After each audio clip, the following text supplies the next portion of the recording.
Hi ಎಲ್ಲರಿಗೂ ನಮಸ್ಕಾರ. ಇವತ್ತಿನ ವಿಡಿಯೋ ಒಳಗೆ ನಾನು ನಿಮ್ಮ ಜೊತೆಗೆ ಒಂದು ಯುನೀಕ್ ರೆಸಿಪಿನ ಶೇರ್ ಮಾಡಬೇಕಂತ ಬಂದೀನಿ.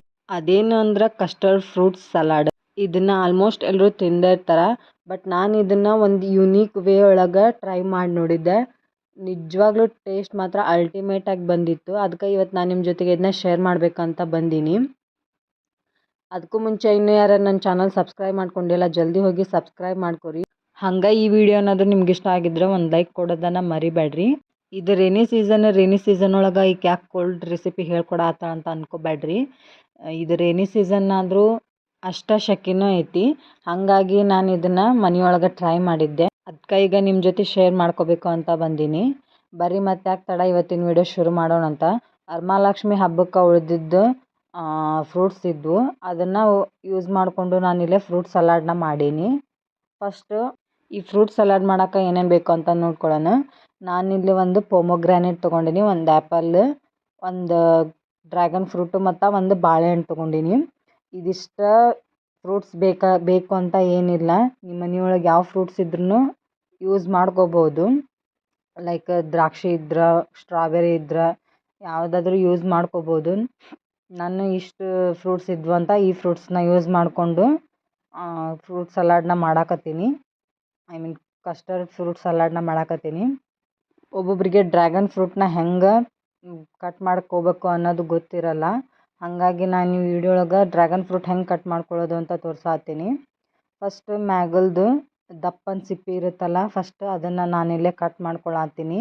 ಮ್ಯಾಗೊಂದು ಫುಲ್ ತಿಕ್ ಲೇಯರ್ ಇರುತ್ತಲ್ಲ ಅದನ್ನ ಕಟ್ ಮಾಡಿಕೊಂಡು ಫುಲ್ ತೆಗೆದಾದ್ಮೇಲೆ ಇವಾಗ ಒಳಗಿನ ಪಾರ್ಟ್ ಒಳಗೂ ಒಂದು ಲೇಯರ್ ಇರುತ್ತೆ. ಕಟ್ ಮಾಡ್ಕೊಂಡಾದ್ಮೇಲೆ ಆ ಲೇಯರ್ನು ತಕ್ಕೋಬೇಕು. ನೋಡ್ರಿ ಕಾಣತೈತಲ್ಲ, ಇವಾಗ ಈ ಲೇಯರ್ನು ತಕ್ಕೋಬೇಕು. ಓನ್ಲಿ ಜೆಲ್ಲಿ ಥರ ಇರುತ್ತಲ್ಲ ಆ ಲೇಯರ್ ಅಷ್ಟೇ ಟೇಸ್ಟ್ ಇರುತ್ತೆ ತಿನ್ನಾಕ. ಆ ಲೇಯರ್ ಅಷ್ಟೇ ಯೂಸ್ ಮಾಡ್ಕೋಬೇಕು. ತಿಕ್ ಲೇಯರ್ ಏನೈತಲ್ಲ ಅದನ್ನೆಲ್ಲ ಕಟ್ ಮಾಡಿ ತಕ್ಕೊಂಡು ಬಿಡಬೇಕು. ಹಾರ್ಡ್ ಪಾರ್ಟ್ನ ನಾನು ತೆಗೆದಿಟ್ಟು ಫುಲ್ ಸಾಫ್ಟ್ ಪಾರ್ಟ್ ಏನಿರ್ತೈತಲ್ಲ ಅದನ್ನ ಸಣ್ಣ ಸಣ್ಣ ಪೀಸಾಗಿ ಕಟ್ ಮಾಡ್ಕೊಳಕತ್ತೀನಿ. ಇಲ್ಲೇ ಸಣ್ಣ ಸಣ್ಣ ಪೀಸಾಗಿ ಕಟ್ ಮಾಡ್ಕೊಂಡಾದ್ಮೇಲೆ ನಾನು ಈ ಕಸ್ಟರ್ಡ್ ಫ್ರೂಟ್ ಸಲಾಡ್ ಮಾಡೋಕೆ ಕಸ್ಟರ್ಡ್ ಪೌಡರ್ನ ಅಂಗಡಿಯಿಂದ ಏನು ತೊಗೊಂಡು ಬಂದಿಲ್ಲ, ಮನೆಯೊಳಗೆ ಪ್ರಿಪೇರ್ ಮಾಡ್ಕೊಂಡೀನಿ. ಈ ಕಸ್ಟರ್ಡ್ ಪೌಡರ್ನ ಮನೆಯೊಳಗೆ ಈಸಿಯಾಗಿ ಪ್ರಿಪೇರ್ ಮಾಡ್ಬೋದು. ಅದನ್ನ ಹೆಂಗೆ ಪ್ರಿಪೇರ್ ಮಾಡೋದು ಅಂತಂದು ತೋರಿಸ್ಕೊಡ್ತೇನೆ ಅಂತ. ಫಸ್ಟ್ ನಾನಿಲ್ಲಿ ಒಂದು ಅರ್ಧ ಬೌಲ್ ಆಗೋಷ್ಟು ಹಾಲಿನ ಪೌಡ್ರ್ ತೊಗೊಂಡಿನಿ, ಮತ್ತು ಅರ್ಧ ಬೌಲ್ ಆಗೋಷ್ಟು ಕಾರ್ನ್ಫ್ಲೋರು, ಮತ್ತು ಅರ್ಧ ಬೌಲ್ ಆಗೋಷ್ಟು ಸಕ್ಕರೆ ತೊಗೊಂಡಿನಿ, ಮತ್ತು ಒಂದು ಚಿಟಿಕೆ ಅರಿಶಿನ ತೊಗೊಂಡಿನಿ. ಅರಿಶಿನ ಯಾಕೆ ತೊಗೊಂಡೇನಿ ಅಂದರೆ ಸ್ವಲ್ಪ ಕಲರ್ ಬರಲಿ ಅಂತಂದು. ನೀವು ಕೇಸರಿ ಇದ್ದರೆ ಕೇಸರಿನ ಹಾಕ್ಕೋಬೋದು. ಇವಾಗ ಒಂದು ಮಿಕ್ಸರ್ ಜಾರ್ಗೆ ಇದನ್ನೆಲ್ಲನೂ ಆ್ಯಡ್ ಮಾಡ್ಕೊಳತ್ತೀನಿ. ಆ್ಯಡ್ ಮಾಡ್ಕೊಂಡಾದ್ಮೇಲೆ ಈಗ ಇದನ್ನು ಫೈನ್ ಪೌಡರ್ ಆಗೋವರೆಗೂ ಒಂದು 3 ಮಿನಿಟ್ಸ್ವರೆಗೂ ಇದನ್ನು ಮಿಕ್ಸಿ ಮಾಡ್ಕೋಬೇಕು. ಇದು ತೀರಾ ಗಂಟಾಗಿರಬಾರ್ದು, ಫೈನ್ ಪೌಡರ್ ಆಗೋವರೆಗೂ ಇದನ್ನು ರುಬ್ಕೊಂಡಾದ್ಮೇಲೆ ನೋಡ್ರಿ ರೆಡಿ ಆಯಿತು ನಮ್ಮ ಹೋಮ್ ಮೇಡ್ ಕಸ್ಟರ್ಡ್ ಪೌಡರ್. ನೀವು ಇದೇ ರೀತಿ ಸುಲಭವಾಗಿ ಮನೆಯೊಳಗೆ ಮಾಡ್ಕೊರಿ. ಇವಾಗ ಕಸ್ಟರ್ಡ್ ಫ್ರೂಟ್ ಸಲಾಡ್ ಮಾಡ್ಕೊಳಕ್ಕೆ ನಾನಿಲ್ಲಿ ಒಂದು ಸಣ್ಣಕ್ಕೆ ಕಟ್ ಮಾಡಿ ಇಟ್ಕೊಂಡಿದ್ದ ಡ್ರ್ಯಾಗನ್ ಫ್ರೂಟ್ ತೊಗೊಂಡಿನಿ, ಮತ್ತು ಒಂದು ಪೊಮೊಗ್ರಾನೇಟ್ ತೊಗೊಂಡಿನಿ, ಮತ್ತು ಒಂದು ಆ್ಯಪಲ್, ಮತ್ತು ಒಂದು ಬಾಳೆಹಣ್ಣು ತೊಗೊಂಡಿನಿ, ಮತ್ತು 1 ಗ್ಲಾಸ್ ಆಗೋಷ್ಟು ಹಾಲು, 1/4 ಬೌಲ್ ಆಗೋಷ್ಟು ದ್ರಾಕ್ಷಿ ತೊಗೊಂಡಿನಿ. ನೀವು ಡ್ರೈ ಫ್ರೂಟ್ಸ್ ಯಾವುದಿದ್ರೂ ಹಾಕ್ಕೋಬೋದು, ಬಾದಾಮಿ ಗೋಡಂಬಿ ಇದ್ರೂ ಹಾಕ್ಕೋರಿ. ಮತ್ತು 1 ಬೌಲ್ ಆಗೋಷ್ಟು ಕಸ್ಟರ್ಡ್ ಪೌಡರ್, ಮತ್ತು ಕಂಪಿಗೆ ಅಂತಂದು ನಾನಿಲ್ಲೇ 1 ಏಲಕ್ಕಿನ ಪುಡಿ ಮಾಡ್ಕೊಳತ್ತೀನಿ. ಮತ್ತು ನಾನಿಲ್ಲೇ ಒಂದು 1/4 ಬೌಲ್ ಆಗೋಷ್ಟು ಸಕ್ಕರೆ ತೊಗೊಂಡಿನಿ. ನೀವು ಸಕ್ಕರೆ ಜಾಸ್ತಿ ತಿನ್ನೋರಾಗಿದ್ರೆ ಒಂದು ಅರ್ಧ ಬೌಲ್ ತೊಗೋರಿ. ಇದಕ್ಕೆ 1/4 ಬೌಲ್ ಆಗೋಷ್ಟು ತೊಗೊಂಡ್ರೆ ಸಾಕಾಗಿಬಿಡುತ್ತೆ. ಇವಾಗ ನಾನಿಲ್ಲಿ ಒಂದು ಪಾತ್ರೆಗೆ ಕುಟ್ಟಿದ್ದ ಏಲಕ್ಕಿ ಮತ್ತು ಸಣ್ಣಗೆ ಕಟ್ ಮಾಡ್ಕೊಂಡು ಇಟ್ಕೊಂಡಿದ್ದ ಎಲ್ಲ ಫ್ರೂಟ್ಸ್ನು ಆ್ಯಡ್ ಮಾಡ್ಕೊಳಕತ್ತೀನಿ. ನೀವು ಯಾವ ಫ್ರೂಟ್ ಇದ್ರೂ ಹಾಕ್ಕೋರಿ. ನನ್ನ ಕಡೆ ಇಷ್ಟ ಫ್ರೂಟ್ಸ್ ಇದ್ವು ಅಂತಂದು ನಾನೀಗ ಇಷ್ಟ ಫ್ರೂಟ್ಸ್ ಒಳಗೆ ಕಸ್ಟರ್ಡ್ ಫ್ರೂಟ್ ಸಲಾಡ್ ಮಾಡ್ಕೊಳತ್ತೀನಿ. ಇವಾಗ ಎಲ್ಲ ಫ್ರೂಟ್ಸ್ನ ಆ್ಯಡ್ ಮಾಡ್ಕೊಂಡಾದ್ಮೇಲೆ ಫ್ರೂಟ್ಸ್ನ ಎಲ್ಲನೂ ಒಂದು ಸರಿ ಮಿಕ್ಸ್ ಮಾಡ್ಕೋಬೇಕು. ಮಿಕ್ಸ್ ಯಾಕೆ ಮಾಡ್ಕೋಬೇಕಂದ್ರೆ ತಿನ್ನೋವಾಗ ಒಂದೇ ಥರದ ಫ್ರೂಟು ನಮ್ಗೆ ಸಿಗುತ್ತೆ. ಎಲ್ಲ ಫ್ರೂಟ್ಸೂ ನಮ್ಗೆ ತಿನ್ನಬೇಕಾದ್ರೆ ಸಿಗಬೇಕು ಅಂದ್ರೆ ಒಂದು ಸರಿ ಚೆನ್ನಾಗಿ ಮಿಕ್ಸ್ ಮಾಡ್ಕೋಬೇಕು. ಇವಾಗ ಇದನ್ನು ಮಿಕ್ಸ್ ಮಾಡ್ಕೊಂಡಾದ್ಮೇಲೆ 1/4 ಕಪ್ ಆಗೋಷ್ಟು ದ್ರಾಕ್ಷಿನ ಹಾಕ್ಕೊಳತ್ತೀನಿ.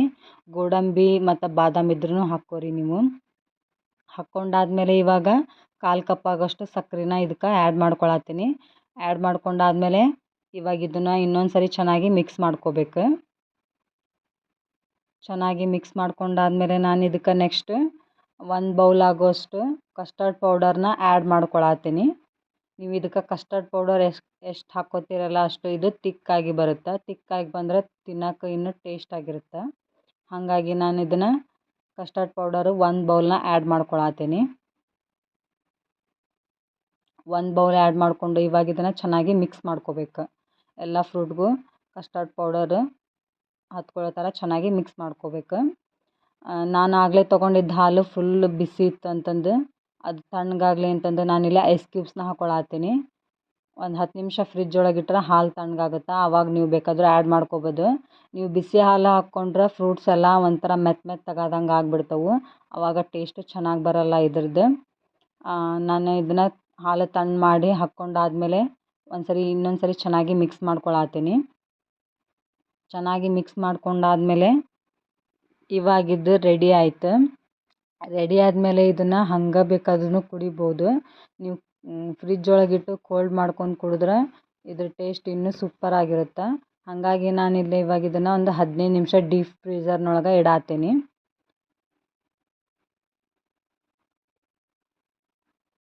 ಡೀಪ್ ಫ್ರೀಝರ್ ಒಳಗೆ ಇದನ್ನು 15 ನಿಮಿಷ ಇಟ್ಟು ತಗೊಂಡಾದ್ಮೇಲೆ ಇವಾಗಿದ್ದು ರೆಡಿ ಟು ಸರ್ವ್. ನಿಜ ಹೇಳ್ತೀನಿ, ಇದ್ರ ಟೇಸ್ಟ್ ಇಷ್ಟು ಮಸ್ತ್ ಬಂದಿತ್ತು ಅಂದ್ರೆ ನಾವು ಹೊರಗಡೆ 200-300 ರೂಪಾಯಿ ಖರ್ಚು ಮಾಡಿ ಕಾಸ್ಟ್ಲಿ ಪೇ ಮಾಡಿ ಹೊರಗಡೆ ಕುಡಿಯೋದಕ್ಕಿಂತ ಮನೆಯೊಳಗೆ ಈ ಥರ ಟ್ರೈ ಮಾಡಿ ಕುಡೀರಿ. ಟೇಸ್ಟ್ ಮಾತ್ರ ಭಾಳ ಅಲ್ಟಿಮೇಟ್ ಆಗಿತ್ತು. ಗೊತ್ತಿಲ್ಲ ಹೊರಗಡೆದ್ದು ಹೆಂಗಿರುತ್ತೆ ಅಂತಂದು, ಅದಕ್ಕೆ ಎಷ್ಟು ಪ್ರಿಸರ್ವೇಟಿವ್ ಆ್ಯಡ್ ಮಾಡಿರ್ತಾರೆ, ಕಲರ್ಸ್ ಆ್ಯಡ್ ಮಾಡಿರ್ತಾರೆ ಅಂತಂದು ಗೊತ್ತಿರಲ್ಲ. ಅದ್ರ ಬದಲು ಮನೆಯೊಳಗೆ ಈ ಥರ ಹೆಲ್ದಿಯಾಗಿ ಮಾಡ್ಕೊಂಡು ಕುಡಿಯೋದ್ರಿಂದ ಹೆಲ್ತ್ ಚೆನ್ನಾಗಿರುತ್ತೆ. ಮತ್ತು ಒಂದೊಂದು ಸ್ಕೂಪೂ ಕುಡಿಯುವಾಗ ಅಷ್ಟೇ ಹೆವನ್ ಫೀಲ್ ಆಗುತ್ತೆ. ಹಂಗೆ ಇದ್ರ ಹೆಲ್ತ್ ಬೆನಿಫಿಟ್ಸ್ನ ಭಾಳ ಅದಾವು. ಅದೇನಂದ್ರೆ ಪೊಮೊಗ್ರಾನೆಟು, ಡ್ರ್ಯಾಗನ್ ಫ್ರೂಟು, ಆ್ಯಪಲ್ ಮತ್ತು ಬನಾನಾ ಇರೋದ್ರಿಂದ ಇವೆಲ್ಲ ರಿಚ್ ಇನ್ ನ್ಯೂಟ್ರಿಯೆಂಟ್ಸ್ ಮತ್ತು ಆ್ಯಂಟಿ ಆಕ್ಸಿಡೆಂಟ್ ಆಗಿನೂ ವರ್ಕ್ ಮಾಡ್ತಾವೆ. ಮತ್ತು ಬನಾನಾ ಒಳಗೆ ರಿಚ್ ಫೈಬರ್ ಕಂಟೆಂಟ್ ಇರುತ್ತೆ. ಹಾಗಾಗಿ ಇದೆಲ್ಲ ಮಿಕ್ಸ್ ಆಗಿ ಫ್ರೂಟ್ ಸಲಾಡ್ ಮಾಡಿರೋದ್ರಿಂದ ಹೆಲ್ತ್ಗೆ ಭಾಳ ಒಳ್ಳೆಯದು. ನೀವು ಮನೆಯೊಳಗೆ ಈ ಥರ ಟ್ರೈ ಮಾಡಿರಿ ಮತ್ತು ನಿಮ್ಮ ಫ್ರೆಂಡ್ಸು ಫ್ಯಾಮಿಲಿಗೂ ಶೇರ್ ಮಾಡಿರಿ. ನೋಡಿದ್ರೆ ತಿನ್ಬೇಕು ಅನಿಸುತ್ತಲ್ಲ. ಸೊ ಒಂದು ಸರಿನಾದರೂ ಈ ಥರ ಟ್ರೈ ಮಾಡ್ಕೊಂಡು ತಿನ್ನಿರಿ. ಹೆಂಗಿತ್ತು ಅಂತಂದು ಕಮೆಂಟ್ ಮಾಡಿರಿ.